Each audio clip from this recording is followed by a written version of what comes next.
વિદ્યાર્થી મિત્રો, આજે આપણે ધોરણ 12માં આંકડાશાસ્ત્ર વિષય ભાગ 2માં ચેપ્ટર 4 લક્ષ્યમાં સ્વાધ્યાય 4.1નો દાખલા નંબર 6 જોઈશું, જે ખૂબ જ એવો મોસ્ટ આઈએમપી ક્વેશ્ચન છે. જો માનાંકમાં x-10 less than k1 equal to કૌંસમાં k2 અલ્પવિરામ 10.01 હોય તો k1 અને k2ની કિંમતો શોધો. મિત્રો, આપણને અહીં માનાંક સ્વરૂપ આપેલું છે, તો સૌ પ્રથમ માનાંક સ્વરૂપ લખીશું કે માનાંક સ્વરૂપ બરાબર માનાંકમાં x-a લેસ ધેન ડેલ્ટા. મિત્રો, એનો મતલબ એમ થયો કે એની કિંમત 10 છે તો એ બરાબર સમજી લો કે 10 છે.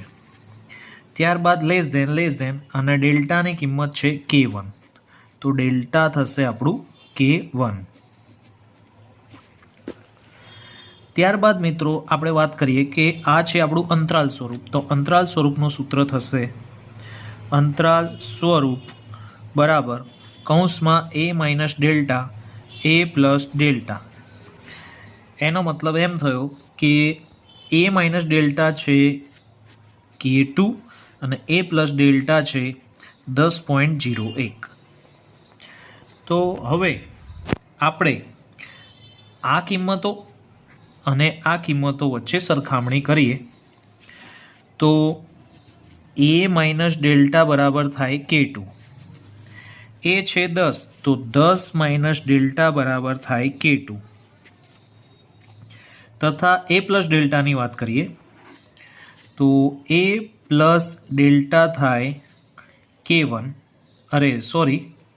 a પ્લસ ડેલ્ટા થાય 10.01, એની કિંમત છે 10 તો 10 પ્લસ ડેલ્ટા બરાબર થાય 10.01. હવે મિત્રો, આ બે સ્ટેટમેન્ટ આપણી જોડે બને છે અંતરાલ સ્વરૂપ પરથી. તો અહીં જોઈએ કે અહીં તો બે કિંમતો છે, પરંતુ અહીં એક જ કિંમત છે, તો અહીં આપણને ડેલ્ટાની કિંમત મળી હશે. તો ડેલ્ટા બરાબર થશે 10.01 અને આ 10 પ્લસ છે તો પેલી બાદ જશે તો -10, તો ડેલ્ટા બરાબર થશે 0.01. હવે મિત્રો જોઈએ કે ડેલ્ટા બરાબર તો k1 છે, તેથી k1ની વેલ્યુ પણ થશે 0.01. તો આપણને k1 જે આપણે શોધવાનો હતો k1 અને k2, તો k1ની કિંમત મળી જશે.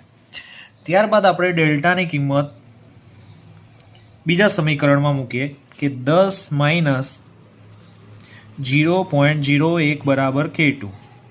હવે 10માંથી 0.01 માઇનસ કરીએ તો k2 બરાબર થશે 9.99.